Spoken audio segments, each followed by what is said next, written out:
Assalamualaikum warahmatullahi wabarakatuh. Hello everyone, we are from third group. Our group will explain about pengantar bahasa lisan dan tulisan. So let us introduce my group. My name is Ardian Shah as the first presenter. The second presenter is Aisyah. She will explain about fungsi bahasa Indonesia dan ragam bahasa tulis. The third presenter is Robiah. She will explain about ciri ragam bahasa tulis dan bahasa Indonesia baku dan tidak baku. The last presenter is Budian Shah. He will explain about ciri bahasa baku dan tidak baku hingga selesai. Okay everyone, I'm going to explain about ragam bahasa lisan dan tulisan. Pengertian ragam bahasa yaitu suatu variasi bahasa yang digunakan menurut perbedaan pemakaian, namun sesuai topik yang dibicarakan, menurut hubungan pembicara, kawan bicara, orang yang dibicarakan, serta menurut medium pembicara. Nah, ini disebut dengan ragam bahasa. Sedangkan bahasa yang diperoleh dengan menggunakan alat ucap atau organ of speech dan fonem sebagai unsur dasar dinamakan ragam bahasa lisan. Sedangkan bahasa yang dihasilkan dengan memanfaatkan tulisan dengan huruf sebagai dasarnya dinamakan ragam bahasa tulisan. Dalam ragam bahasa lisan, kita lebih mengenalnya dengan lafal atau pengucapan atau dengan speaking. Dalam ragam bahasa tulisan, kita berurusan dengan tata cara penulisan atau ejaan sesuai dengan kalau bahasa Indonesia yaitu EYD dan sebagainya. Dalam berbahasa Indonesia yang baik dapat diartikan sebagai penggunaan bahasa Indonesia pada konteksnya, baik itu pembicaraan ataupun penulisan. Sedangkan berbahasa Indonesia yang benar adalah menggunakan bahasa Indonesia yang sesuai dengan kaidah atau tata bahasa yang ada di bahasa Indonesia. Nah, dalam tata bahasa lisan maupun tulisan tentu ada kaidah atau aturan yang harus kita penuhi. Nah, kaidah atau aturan serta pola ini tidak boleh dilanggar supaya tidak menimbulkan gangguan komunikasi. Nah, kaidah atau aturan atau pola yang dimaksudkan dibentuk mencakup tata bunyi, tata bentuk, dan tata kalimat agar komunikasi yang dilakukan berjalan lancar dan baik sehingga penerima dan pengirim bahasa itu bisa mendapatkan informasi sesuai yang diharapkan. Tentu keduanya haruslah menguasai bahasa tersebut. Nah, berikutnya yaitu fungsi bahasa lisan dan tulisan. Yang pertama, fungsi bahasa dalam kehidupan sehari-hari. Nah, ada beberapa fungsi bahasa dalam kehidupan sehari-hari, yaitu sebagai alat ekspresi diri, alat untuk komunikasi, alat untuk adaptasi sosial. Kemudian, alat untuk berkomunikasi dengan sesama manusia dan alat untuk bekerja sama sesama manusia. Selain itu juga, fungsi dari bahasa lisan dan tulisan dalam kehidupan sehari-hari yaitu sebagai alat untuk mengidentifikasi diri, sebagai kontrol sosial dan integrasi atau penyatu, dan alat ekspresi diri, alat untuk berpikir. Nah, berikutnya yaitu fungsi bahasa lisan dan tulisan dalam kapasitas bahasa nasional, yaitu fungsinya sebagai lambang kebanggaan kebangsaan. Yang kedua, sebagai identitas nasional. Bahasa juga, baik lisan maupun tulisan, ini sebagai alat perhubungan antar warga, suku, budaya, dan ras yang ada di suatu negara. Kemudian juga, bahasa sebagai alat pemersatu bangsa. Nah, bahasa lisan dan tulisan biasanya juga digunakan sebagai bahasa pengantar pendidikan atau pengembangan ilmu pengetahuan dan teknologi. Ini fungsi bahasa lisan dan tulisan dalam kapasitas bahasa nasional. Nah, mungkin itu saja penjelasan dari saya. Lebih dan kurang mohon maaf. Untuk berikutnya akan disampaikan oleh Aisyah sebagai presenter kedua. Saya akhiri dengan wabillahi taufik wal hidayah. Wassalamualaikum warahmatullahi wabarakatuh.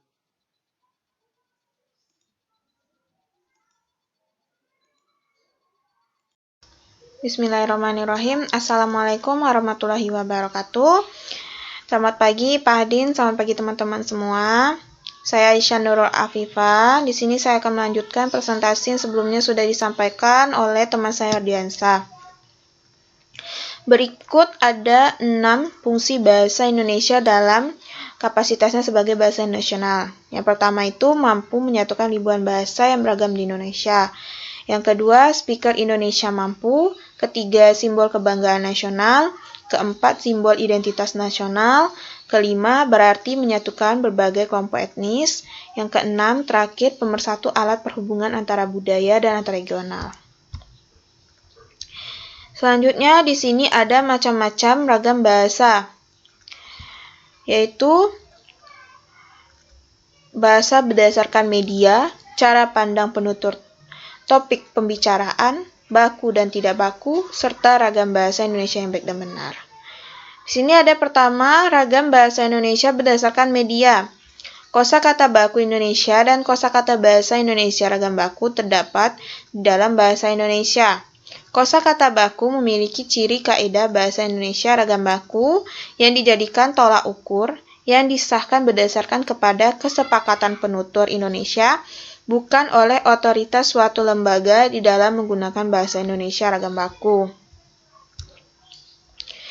Sehingga kosakata tersebut digunakan di dalam ragam baku, bukan ragam santai atau ragam akrab. Meskipun begitu, bukan hal yang mustahil menggunakan kosakata ragam baku di dalam pemakaian ragam yang lain, selama tidak mengganggu makna dan rasa ragam yang bersangkutan.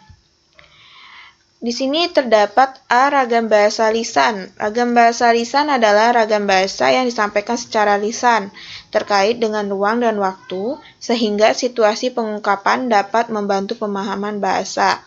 Situasi pemakaian menjadi sebuah dukungan dari ragam bahasa baku lisan, namun hal itu tidak mengurangi ciri kebakuannya. Di dalam ragam bahasa lisan terdapat ciri-ciri ragam lisan. Yang pertama itu memerlukan orang kedua atau teman bicara. Kedua, tergantung kondisi ruang dan waktu. Ketiga, berlangsung cepat. Empat, tidak harus memperhatikan gramatikal, hanya perlu intonasi serta bahasa tubuh. Dan yang terakhir adalah kesalahan dapat langsung dikoreksi. Berikut ada B.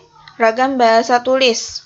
Ragam bahasa tulis adalah ragam bahasa dari memanfaatkan tulisan dengan unsur dasarnya adalah huruf.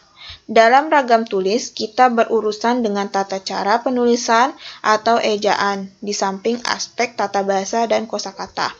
Dalam ragam bahasa tulis, kita dituntut adanya kelengkapan unsur tata bahasa seperti bentuk kata ataupun susunan kalimat, ketetapan pemilihan kata, kebenaran penggunaan ejaan, dan penggunaan tanda baca dalam mengungkapkan ide. Mungkin sekian yang bisa saya sampaikan, lebih dan kurang saya mohon maaf. Penjelasan selanjutnya akan disampaikan oleh teman saya Robiah dan Budi. Terima kasih. Wassalamualaikum warahmatullahi wabarakatuh. Baik, terima kasih. Selanjutnya saya akan menyampaikan materi tentang ciri ragam bahasa tulis. Nah, yang pertama itu tidak memerlukan kehadiran orang lain. Artinya pada ragam bahasa tulis, seseorang tidak memerlukan teman bicara karena cukup menyampaikan informasinya melalui tulisan. Terus poin kedua yaitu tidak terikat ruang dan waktu. Itu artinya kapan saja seseorang bisa menulis dan membaca informasi melalui tulisan. Yang ketiga, kosakata yang digunakan dipilih secara cermat. Pembentukan kata dilakukan secara sempurna. Nah, karena pada bahasa tulis banyak mengandung penanda metalingual yang menghubungkan antara frasa dan klausa. Kemudian, kalimat dibentuk dengan struktur yang lengkap, di mana pada ragam bahasa tulis, struktur bahasa tulis umumnya memiliki subjek dan predikat. Baik, di poin berikutnya, berlangsung lambat dan memerlukan alat bantu. Jadi pada ragam bahasa tulis tidak mampu menyajikan berita secara lugas jernih karena harus mengikuti kaidah-kaidah bahasa, dan yang tidak ada dalam bahasa tulisan tidak dapat diperjelas atau ditolong. Oleh karena itu dalam bahasa tulisan diperlukan keseksamaan yang lebih besar. Akan tetapi informasi yang disajikan bisa dipilih untuk dikemas sebagai media atau materi yang menarik dan menyenangkan bagi para pembaca. Lalu berikutnya yang terakhir, tidak dapat dibantu dengan gerak tubuh dan mimik muka. Jadi hanya terbantu dengan tanda baca. Selanjutnya poin kedua pada macam-macam ragam bahasa. Nah, yang kedua ini kan ragam bahasa berdasarkan penutur. Poin pertama itu ragam bahasa berdasarkan daerah atau logat atau dialek. Luasnya pemakaian bahasa dapat menimbulkan perbedaan pemakaian bahasa. Bahasa Indonesia yang digunakan oleh orang yang tinggal di Jakarta jelas berbeda dengan bahasa Indonesia yang digunakan di Jawa Tengah, Bali, Jayapura, Tapanuli, dan lain-lain sebagainya. Masing-masing memiliki ciri khas yang berbeda-beda sesuai dengan daerahnya masing-masing. Lalu di poin kedua ada ragam bahasa berdasarkan pendidikan penutur. Bahasa Indonesia yang digunakan oleh kelompok penutur yang berpendidikan berbeda dengan yang tidak berpendidikan, di mana orang yang berpendidikan itu mengenal etika dalam berbicara dan santun ketika berbicara. Selanjutnya, ragam bahasa berdasarkan sikap penutur. Ragam bahasa dipengaruhi juga oleh setiap penutur terhadap kawan bicara jika lisan, atau sikap penulis terhadap pembawa jika dituliskan. Sikap itu antara lain resmi, akrab, dan santai. Dan kedudukan kawan bicara atau pembaca terhadap penutur atau penulis juga mempengaruhi sikap tersebut. Jadi lebih sopan ketika sedang berbicara dengan orang yang lebih tua, tetapi juga tetap menghargai lawan bicara ketika sedang berbicara dengan orang yang lebih muda. Baik, selanjutnya poin ketiga itu ada ragam bahasa Indonesia menurut topik pembicaraan. Jadi berdasarkan topik pembicaraan, ragam bahasa ini terdiri dari ragam bahasa ilmiah, hukum, bisnis, agama, sosial, kedokteran, dan juga ada sastra. Nah, untuk ragam hukum ini seseorang dipidana karena melanggar hukum. Bisnis, setiap pembelian di atas ketetapan biaya akan diberikan. Lalu pada ragam sastra, cerita itu menggunakan flashback, dan pada ragam kedokteran, anak itu menderita penyakit korsif. Lalu topik-topik pembicaraan di atas sesuai dengan ragamnya, yaitu hukum, bisnis, sastra, dan kedokteran. Baik, berikutnya ada ragam bahasa Indonesia baku dan tidak baku. Jadi ragam yang dilembagakan dan diakui pula oleh sebagian besar masyarakat atau pemakainya dan penuturnya sebagai bahasa resmi dan sebagai kerangka rujukan norma bahasa dalam penggunaannya disebut dengan ragam baku. Nah, ragam yang pada pemilihan kata baku, kata yang digunakan telah sesuai dengan kaidah atau pedoman bahasa yang sudah ditentukan. Jadi kata baku ini merupakan suatu kata yang aturan dan ejaan kaidah bahasa Indonesianya sudah benar, serta bersumber dari bahasa baku, yakni Kamus Besar Bahasa Indonesia atau KBBI. Dan biasanya kata baku itu digunakan untuk penulisan ataupun pengungkapan kata-kata yang bersifat resmi, tidak dalam situasi tulisan atau dalam pengungkapan kata. Umumnya kata baku itu digunakan sesuai dengan kaidah bahasa Indonesia yang telah ditentukan sebelumnya. Lalu sedangkan suatu kata dianggap tidak baku itu apabila kata yang digunakan tidak sesuai dengan kaidah bahasa Indonesia.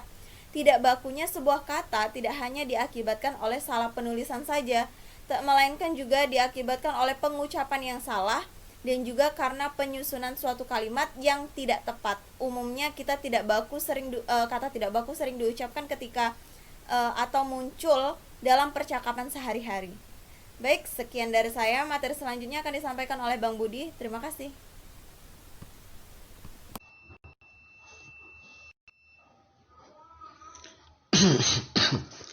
Oke, assalamualaikum warahmatullahi wabarakatuh.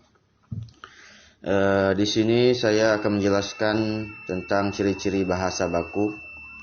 Ya, ciri-ciri bahasa baku itu ialah sering digunakan dalam hal komunikasi resmi, yang sering digunakan juga yakni dalam surat menyurat resmi, surat menyurat dinas, pengumuman yang dikeluarkan oleh instansi resmi, perundang-undangan, penamaan peristilahan resmi dan sebagainya. Jadi bahasa resmi itu sering digunakan dalam komunikasi resmi. Yang kedua, ciri-ciri bahasa baku yang kedua, wacana teknis seperti dalam laporan resmi, karya ilmiah, buku pelajaran, dan sebagainya pasti menggunakan bahasa-bahasa yang baku. Bahasa yang baku yang menurut tata bahasa Indonesia. Ketiga, pembicaraan di depan umum seperti ceramah, kuliah, pidato, dan sebagainya. Yang keempat, pembicaraan dengan orang yang dihormati dan sebagainya. Itulah ciri-ciri bahasa baku. Sedangkan bahasa yang tidak baku merupakan kebalikan dari kata baku. Suatu kata bisa diklasifikasi tidak baku bila kata yang digunakan tidak sesuai dengan kaidah bahasa Indonesia yang telah ditentukan. Jadi, bahasa yang selain tidak ditentukan dalam bahasa Indonesia, dalam tata bahasa kaidah bahasa Indonesia, maka ia termasuk dari bahasa yang tidak baku. Tidak ada ciri-ciri pengguna kata ini karena digunakan sebagai bahasa sehari-hari. Jadi bahasa sehari-hari itu dikatakan termasuk bahasa yang tidak baku karena bahasanya digunakan seenaknya saja. Tidak ada aturan dan tata bahasa Indonesia yang ditentukan. Contoh dari bahasa baku dan bahasa tidak baku itu sendiri, seperti bahasa baku cantik sekali. Nah, bahasa tidak bakunya cantik banget. Selain dari itu, contoh lain seperti lurus saja, bahasa tidak bakunya lempeng saja. Seperti bahasa bakunya uang dan bahasa tidak bakunya duit. Nah, makanya banyak sekali ragam-ragam bahasa yang ada di Indonesia ini, yaitu seperti pembahasan yang setelah ragam bahasa Indonesia yang baik dan yang benar. Bahasa Indonesia yang baik dan benar adalah bahasa Indonesia yang digunakan sesuai dengan situasi pembicaraan. Nah, jadi bahasa yang baik dan benar itu digunakan pada situasi dan pembicaraan sesuai, seperti dengan lawan bicara, tempat pembicaraan seperti tadi berpidato dan sebagainya, dan ragam pembicaraan, dan sesuai dengan kaidah yang berlaku dalam bahasa Indonesia, seperti sesuai dengan kaidah ejaan, istilah, dan tata bahasa. Sebab terjadinya ragam bahasa itu sendiri, yaitu ragam bahasa itu timbul seiring dengan perubahan yang ada di masyarakat.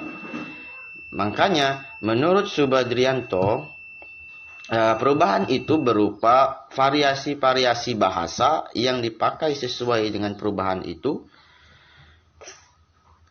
yang sesuai dengan keperluannya juga, agar banyaknya variasi tidak mengurangi fungsi bahasa alat komunikasi yang efisien. Dalam bahasa timbul mekanisme untuk memilih variasi tertentu yang cocok untuk keperluan tertentu yang disebut dengan ragam standar. Oke, itulah penjelasan sekitar tentang ciri-ciri bahasa baku, yaitu bahasa yang komunikasi-komunikasi yang digunakan dalam komunikasi resmi. Yang kedua, ciri bahasa baku itu sendiri dibicarakan sesuai dengan situasi dan kondisinya, karena memang kita seperti di Indonesia ini memiliki banyak ragam bahasa. Bahasa baku itu ialah standarnya bahasa Indonesia yang telah ditentukan oleh Dinas Pendidikan dan Kebudayaan Republik Indonesia. Oke, terima kasih. Itulah penjelasan saya. Mungkin ada pertanyaan dan sebagainya atau saran. Terima kasih. Wassalamualaikum warahmatullahi wabarakatuh.